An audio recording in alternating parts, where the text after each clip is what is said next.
நமது மெய்ப்பரும் நமது மீட்பரும் நமது ஆண்டவருமாகிய இயேசு கிறிஸ்துவில் பிரியமான உறவுகளே, அருள்ஒளி இணையதளம் வழியாக வத்திக்கான் வானொலி நிகழ்ச்சிகளை நாள்தோறும் உங்களுக்காக நாம் ஒளிபரப்பி வருகிறோம். அருள்ஒளி இணையதளத்திற்காக தொகுத்து வழங்குபவர் உங்கள் அன்பிற்கினிய பேசால் தாஸ்.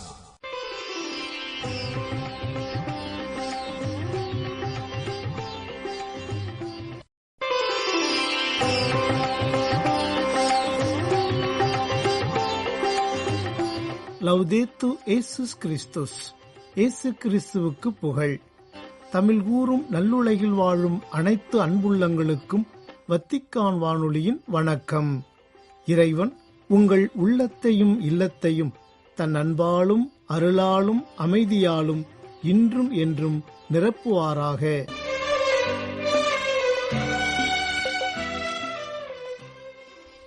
அன்பு நேயர்களே, வத்திக்கான் வானொலி இன்று உங்களுக்கு வழங்கவிருப்பவை: தடம் தந்த தகைமை, வாரம் ஓர் அலசல் மற்றும் செய்திகள்.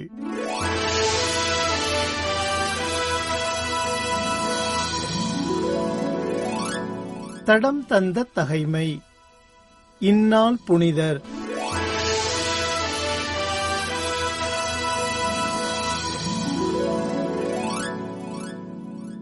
டிசம்பர் 1. புனித எலிஜியஸ். பிரான்ஸ் நாட்டில் லிமோஜஸ் அருகிலுள்ள வில்லா பகுதியில் வாழ்ந்த எகோரியுஸ் டெரிஜியா பெற்றோருக்கு கிபி 590 ஆண்டு பிறந்தார் எலிஜியஸ். நெஸ்தீரியாவின் அரசன் 2ஆம் குளோட்டைரேவின் அரண்மனையில் நாணயம் செய்யும் பணிகளைச் செய்த எலிஜியஸ் தன் பணிகளை நேர்மையோடும் பொறுப்போடும் செய்ததால் அரசரின் அன்புக்குரியவரானார். எளிய மக்களுக்கு உதவிகள் செய்து அவர்களின் வாழ்வின் முன்னேற்றத்திற்காக உழைத்த எலிஜியஸ் மூர் இனத்தவர்களால் பிடிக்கப்பட்ட அடிமைகளின் விடுதலைக்காக பாடுபட்டார். புனித கொலும்பானோஸ் அறிமுகம் செய்த அயர்லாந்து துறவுமட விதிமுறைகளை தன் நண்பர் டாடோ என்பவருடன் இணைந்து பின்பற்றி வாழ்ந்த எலிஜியஸ் பல்வேறு ஆலயங்களையும் துறவு மடங்களையும் கட்டி எழுப்பினார். தன்னை இறைவனுக்கு அர்ப்பணித்து இறை பணிகளைச் செய்ய விரும்பிய எலிஜியஸ் குருத்துவ பயிற்சி பெற்று அருட்தந்தையாக அருட்பொழிவு பெற்றார். ஆண்டவரின் பணிகளை ஆர்வத்தோடு செய்த அருட்தந்தை எலிஜியஸ் கிபி 640 ஆண்டு மே 13 நாள் நோயன் தோர்னாய் மறைமாவட்ட ஆயராக திருப்பொழிவு செய்யப்பட்டார். தன் மறைமாவட்டத்தில் 2 பாலருக்கும் துறவு மடங்களை தொடங்கி இறையரசின் பணிகளைச் செய்த அருட்தந்தை எலிஜியஸ் கிபி 660 ஆண்டு டிசம்பர் 1 நாள் விண்ணகமடைந்தார். தன் மறைமாவட்டத்தில் இருந்த கிறிஸ்துவினை அறியாத மக்களுக்கு ஆண்டவரை அறிவித்து அவர்களை மனம் திருப்பிய ஆயர் எலிஜியஸ் அவர்களை திரு அவை புனிதராக உயர்த்தி நாணயம் சேகரிப்போரின் பாதுகாவலராக அறிவித்தது. புனித எலிஜியஸ் திருவிழாவினை கொண்டாடுகின்ற நாம் ஏழை எளிய மக்கள் தங்களது பொருளாதாரத்தில் முன்னேற்றம் கண்டு வளமுடன் வாழ்வதற்காக ஆண்டவரிடம் ஜெபிப்போம்.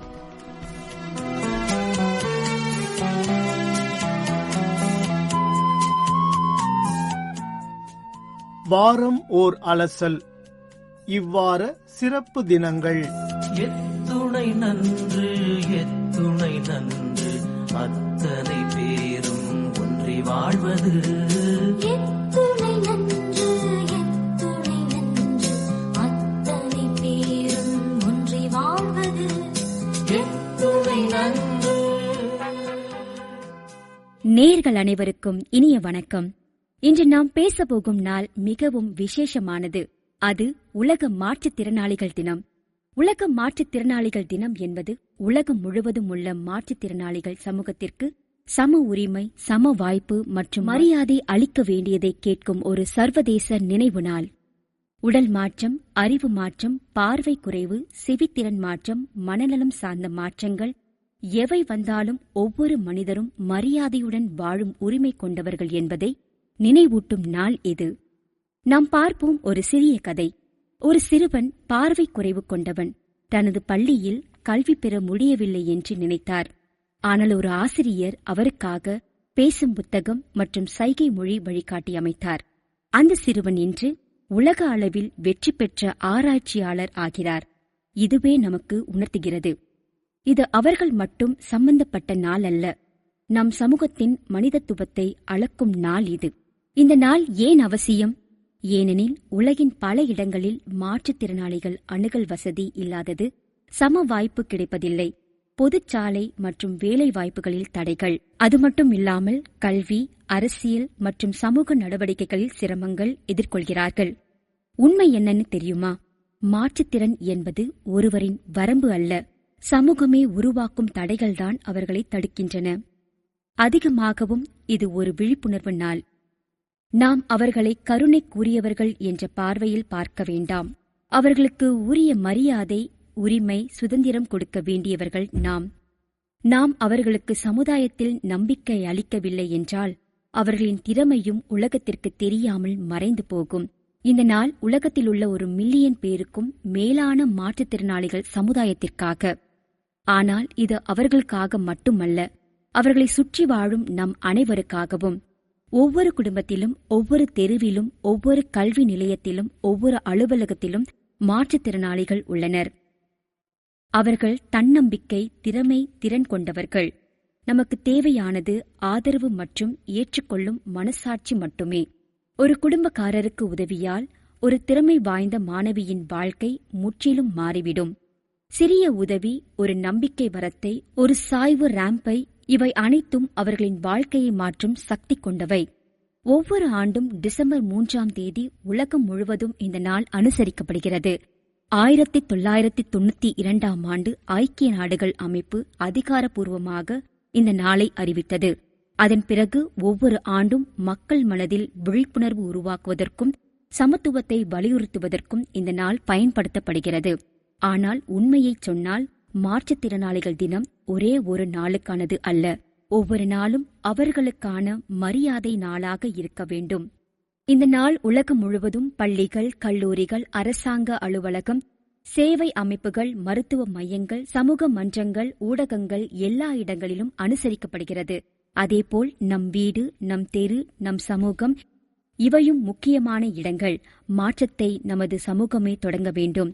அணுகலான ரேம்ப், பிரெய்லி வசதி, சைகை மொழி, பொது போக்குவரத்து மாற்றம், வேலை வாய்ப்புகள் இவை எங்கே உருவாக்கப்படுகிறதோ அங்கேதான் இந்த நாளின் உண்மை அர்த்தம் வாழ்கிறது. ஒவ்வொருவரின் வாழ்க்கையிலும் நான் முடியும் என்று நம்பிக்கை அளிக்கும் ஒருவர் தேவைப்படுகிறார்.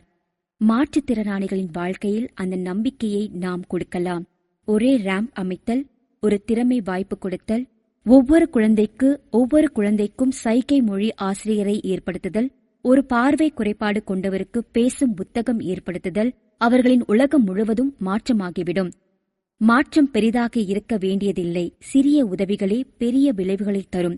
உதாரணமாக, ஒரு நகரில் ரேம்ப் இல்லாததால் ஒரு மாற்றுத்திறனாளியால் வேலை செய்ய முடியவில்லை. நகராட்சி ஒரு சிறிய ரேம்ப் அமைத்து அந்த ரேம்ப் அவருக்கு ஒரு தொழில் வாய்ப்பையும் தன்னம்பிக்கையும் தருகிறது. இது பெரிய மாற்றம் போல் இல்லாவிட்டாலும் வாழ்க்கையை முற்றிலும் மாற்றக்கூடியதாயிருக்கிறது. இன்று இந்த நாளில் நாம் செய்யக்கூடிய 3 வாக்குறுதிகள்: சமத்துவம், ஒவ்வொருவரையும் மரியாதையுடன் பார்க்க; அணுகல், எல்லா இடங்களையும் அனைவருக்கும் சுலபமாக்க; ஊடகம், அவர்களை பற்றி பேசுவதல்ல, அவர்களுடன் பேச.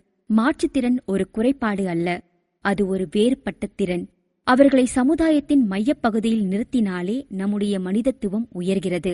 இன்று அனைவரும் ஒரு குரல் கொடுப்போம். உலகம் அனைவருக்குமானது. நன்றி. ஒரு கொடி கிளையாய் நாம் இருக்கின்றோம், எத்துணை நன்று.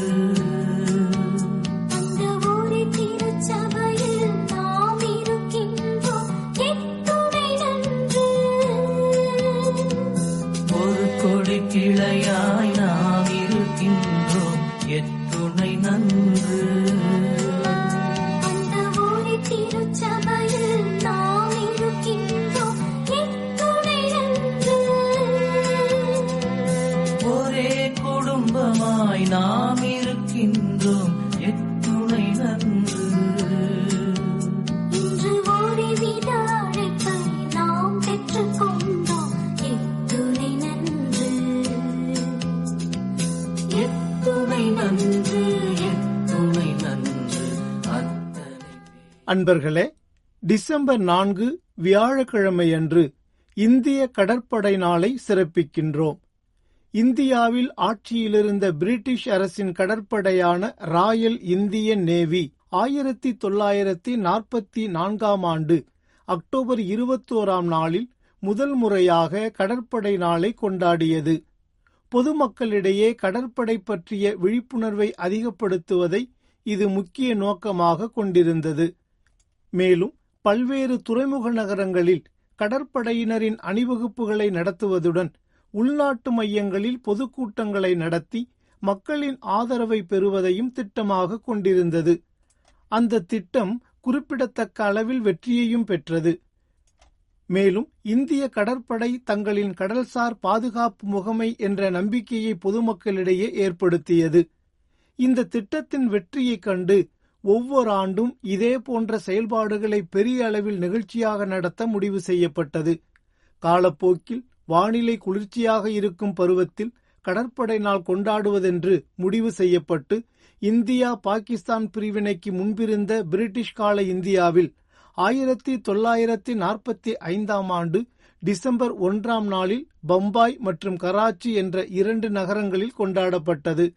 அதன் பிறகு 1971 ஆண்டு வரை டிசம்பர் 15 அன்று இந்திய கடற்படை நாள் கொண்டாடப்பட்டது. டிசம்பர் 15 வரும் வாரத்தில் கடற்படை வாரம் கடைபிடிக்கப்பட்டது. 1971 ஆண்டில் இந்தியா பாகிஸ்தான் போரின் போது இந்திய விமானப்படை தளங்கள் மீது பாகிஸ்தான் டிசம்பர் 3 தாக்குதல் நடத்தியது. அவர்களின் தாக்குதல்களுக்கு பதிலடியாக இந்திய கடற்படை டிசம்பர் 4 மற்றும் 5 நாட்களில் இரவு தாக்குதல் நடத்த திட்டமிட்டது.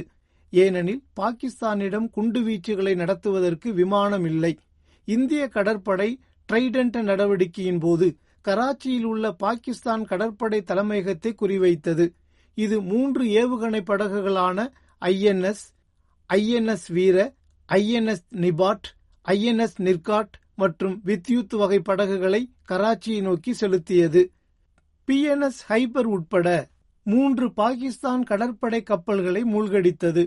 இந்த கடல்வழி தாக்குதல்களை படை நடவடிக்கை திரிசூலம் என்றும் அதனைத் தொடர்ந்து நடைபெற்றவை படை நடவடிக்கை மலைப்பாம்பு என்றும் அழைக்கப்படுகிறது. இந்திய கடற்படையின் முழு நடவடிக்கைக்கு காசர்கோடு கமாண்டோர் பட்டண ஷெட்டி கோபால்ராவ் தலைமை தாங்கினார். அந்த படையின் தாக்குதலின் போது நூற்றுக்கணக்கான பாகிஸ்தான் கடற்படை வீரர்கள் கொல்லப்பட்டனர். இந்திய கடற்படையின் வெற்றியை கொண்டாடும் வகையில் 1972 ஆண்டு டிசம்பர் 4 நாளில் இந்திய கடற்படை நாள் நாடு முழுவதும் கடைபிடிக்கப்பட்டது. அன்றிலிருந்து ஒவ்வொரு ஆண்டும் டிசம்பர் 4 நாளில் இந்திய கடற்படை நாள் கொண்டாடப்பட்டு வருகிறது. இந்நாளில் கடற்படைக்கு அஞ்சலி செலுத்தும் அடையாளமாகவும் போரில் வீரர்கள் எதிர்கொள்ளும் துன்பங்கள் குறித்து விழிப்புணர்வை ஏற்படுத்தும் விதமாகவும் மக்கள் ஒருவருக்கொருவர் இந்திய கடற்படை நாள் வாழ்த்துக்களை தெரிவித்துக் கொள்கின்றனர். இந்த நாளில் கடற்படை விழாவில் இந்திய கடற்படையின் போர்க்கப்பல்கள் மற்றும் விமான கைவினைகளை பொதுமக்கள் காணும் வாய்ப்பை பெறலாம்.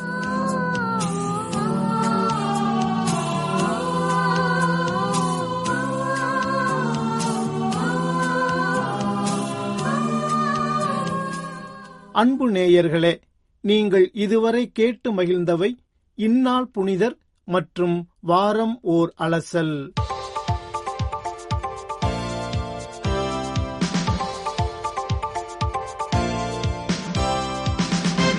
செய்திகள். நான் ஓய்வு பெற நினைத்தேன், ஆனால் அதற்கு பதிலாக கடவுளிடம் சரணடைந்தேன் என்று கூறினார் திருத்தந்தை 14 லியோ. டிசம்பர் 2 இச்செவ்வாயன்று துருக்கி மற்றும் லெபனான் நாடுகளுக்கான தனது 6 நாள் திருத்தூது பயணத்தை முடித்துக்கொண்டு இத்தாலிய விமானத்தில் ரோமைக்கு திரும்பிக் கொண்டிருந்த வேளை செய்தியாளர்கள் எழுப்பிய பல்வேறு கேள்விகளுக்கு பதிலளித்த போது இவ்வாறு கூறினார் திருத்தந்தை. திருத்தந்தையாக தான் தேர்வு செய்யப்படுவதற்கு முன்பு ஓய்வு பெறுவது பற்றி யோசித்ததாகவும், ஆனால் இறுதியில் கடவுளிடம் சரணடைந்து அந்த பொறுப்பை ஏற்றுக்கொண்டதாகவும் செய்தியாளர்களிடம் கூறிய திருத்தந்தை இதனை வெளிப்படையாக கூற விரும்புவதாகவும் தெரிவித்தார். இஸ்ரேலுக்கும் லெபனானுக்கும் இடையில் மீண்டும் தொடங்கிய வன்முறைக்கு பிறகு இஸ்ரேல் மற்றும் அமெரிக்காவின் தலைவர்களுடனான உரையாடல்கள் உட்பட மத்திய கிழக்கு முழுவதும் அமைதி முயற்சிகளில் வத்திக்கான் விவேகத்துடன் ஈடுபட்டுள்ளது என்று கூறினார் திருத்தந்தை. உக்ரைன் போரை பற்றி குறிப்பிட்ட திருத்தந்தை திருப்பிடம் நேட்டோ அல்லது நடந்து கொண்டிருக்கும் பேச்சுவார்த்தைகளின் ஒரு பகுதியாக இல்லை என்றும், ஆனால் உடனடி போர் நிறுத்தத்திற்கு தொடர்ந்து அழைப்பு விடுப்பதாகவும் கூறினார். திருத்தந்தையின் தேர்வின் போது கர்தினால்கள் அவையில் அவர் பெற்ற அவரது அனுபவம் குறித்து கேட்டபோது அதன் ரகசியத்தை உடைக்க மறுத்துவிட்ட திருத்தந்தை கடவுளிடம் தன்னை முழுமையாக ஒப்படைத்ததன் வழியாக தேர்தலின் சாத்தியத்தை அணுகியதாக கூறினார். வரவிருக்கும் பயணங்கள் எதுவும் உறுதி செய்யப்படவில்லை என்றாலும் தனது அடுத்த பெரிய பயணம் ஆப்பிரிக்காவிற்கு இருக்கும் என்று நம்புவதாக கூறிய திருத்தந்தை அதில் அல்ஜீரியா மற்றும் புனித அகஸ்தினாருடன் இணைக்கப்பட்ட தலங்களுக்கான வருகையும் அடங்கும் என்றும், எதிர்காலத்தில் அர்ஜென்டினா, உருகுவே மற்றும் பிற லத்தீன் அமெரிக்க நாடுகளுக்கு செல்ல விருப்பம் கொண்டுள்ளதாகவும் தெரிவித்தார். வெனிசுலாவை பொறுத்தவரை அரசு தலைவர் நிக்கோலஸ் மதுரோ மீதான அமெரிக்காவின் அழுத்தம் குறித்து கவலை தெரிவித்த திருத்தந்தை எந்த ஒரு சாத்தியமான இராணுவ தலையீடும் சாதாரண மக்களின் துன்பத்தை மோசமாக்கும் என்று எச்சரித்ததுடன் பேச்சுவார்த்தை மட்டுமே அமைதிக்கான சாத்தியமான பாதையாக உள்ளது என்றும் குறிப்பிட்டார். இஸ்லாம் குறித்து சில ஐரோப்பிய கத்தோலிக்கர்களிடையே நிலவும் பதட்டங்களுக்கு பதிலளித்த திருத்தந்தை பயம் சார்ந்த கதைகளுக்கு எதிராக வலியுறுத்தினார். லெபனோனில் கிறிஸ்தவர்களுக்கும் முஸ்லிம்களுக்கும் இடையிலான சகவாழ்வு ஒரு முக்கியமான பாடத்தை அளிக்கிறது என்றும், மத்திய கிழக்கு முஸ்லிம்களுக்கும் கிறிஸ்தவர்களுக்கும் இடையிலான உரையாடலும் நட்பும் சாத்தியம் என்பதை நிரூபிக்கிறது என்றும் கூறினார் திருத்தந்தை. மத்திய கிழக்கின் துன்புறும் திருச்சபைகள் பரந்த உலகிற்கு என்ன மாதிரியான செய்தியை வழங்குகின்றன என்று எழுப்பப்பட்ட கேள்விக்கு போர் மற்றும் இடப்பெயர்வுக்கு மத்தியில் மனித தொடர்புக்கு, அதாவது மனித உறவுக்கு அவர்கள் அளித்த சாட்சியத்தை செய்தியாளர்களிடம் எடுத்துரைத்தார் திருத்தந்தை. இறுதியாக உண்மையான மனித உறவுதான் அமைதியின் அடித்தளம் என்று கூறி செய்தியாளர்களுடனான சந்திப்பை நிறைவு செய்தார் திருத்தந்தை. இந்தியாவின் அசாம் மாநிலத்தில் தேயிலை தோட்டங்களில் தலைமுறைகளாக வசித்து வரும் தொழிலாளர்கள் சட்டப்பூர்வமான நில உரிமையை பெறுவதற்கு உறுதியளிக்கும் புதிய சட்ட திருத்தத்தை அங்குள்ள கிறிஸ்தவ தலைவர்கள் வரவேற்றுள்ளனர் என்று யூகான் செய்தி நிறுவனம் தெரிவித்துள்ளது. கடந்த 2025 ஆண்டு நவம்பர் 28 தேதியன்று நிறைவேற்றப்பட்ட இந்த சட்டம் 60 லட்சத்திற்கும் மேற்பட்ட மக்களுக்கு பயனளிக்கும் என்று எதிர்பார்க்கப்படும் நிலையில் இந்த தொழிலாளர்களில் பலர் கிறிஸ்தவர்கள் அடங்குவர் என்றும், இச்சட்டம் அங்குள்ள தொழிலாளர் குடியிருப்புகள் அமைந்துள்ள இடங்களை ஏறத்தாழ 3,30,000 தொழிலாளர் குடும்பங்களுக்கு குடியிருப்பிற்காக ஒதுக்கீடு செய்ய அனுமதிக்கிறது என்றும் அச்செய்தி நிறுவனம் உரைத்துள்ளது. இந்நிலையில் அசாம் முதலமைச்சர் ஹிமந்தா பிஸ்வா சர்மா இந்த சட்டத்தை ஒரு வரலாற்று சிறப்புமிக்க நடவடிக்கை என்று பாராட்டியுள்ளதாகவும், மேலும் இது தொழிலாளர்களுக்கு நீண்டகால வீட்டு குடியிருப்பு பாதுகாப்பை வழங்கும் என்று குறிப்பிட்டதாகவும் கூறியுள்ளது அச்செய்தி நிறுவனம். டிசம்பர் 3 இப்புதனன்று இலங்கையை தாக்கிய தித்துவா என்னும் புயல் அங்கு பெரும் மனிதாபிமான நெருக்கடியை ஏற்படுத்தியுள்ள வேளை இந்த புயலால் ஏறக்குறைய 10,40,000க்கு மேற்பட்ட மக்கள் பாதிக்கப்பட்டுள்ளனர் என்றும், இதில் 2,75,000க்கு மேற்பட்ட குழந்தைகள் அடங்குவர் என்றும் யுனிசெப் நிறுவனம் அறிக்கை ஒன்றில் கூறியுள்ளது. மேலும் இந்த புயல் காரணமாக கடுமையான வெள்ளம், நிலச்சரிவுகள் ஏற்பட்டுள்ளதாகவும், வீடுகள் மற்றும் அத்தியாவசிய உள்கட்டமைப்புகளுக்கு பரவலான சேதம் விளைவிக்கப்பட்டுள்ளதாகவும் அவ்வறிக்கை தெரிவிக்கின்றது. இந்த புயலால் பாதிக்கப்பட்ட சமூகத்தினருக்கு தேவையான உதவிகளை உடனடியாக வழங்குவதற்காக உலக நாடுகளின் நிதியுதவியை அதிகரிக்குமாறு யுனிசெப் நிறுவனம் வலியுறுத்தியுள்ளது. நேயர்களே, இத்துடன் வத்திக்கான் வானொலியின் தமிழ் ஒலிபரப்பு நிறைவு பெறுகின்றது. தொடர்வது அதன் மலையாள நிகழ்ச்சிகள். உங்கள் செவிமடுத்தலுக்கு நன்றி. வணக்கம். வணக்கம்.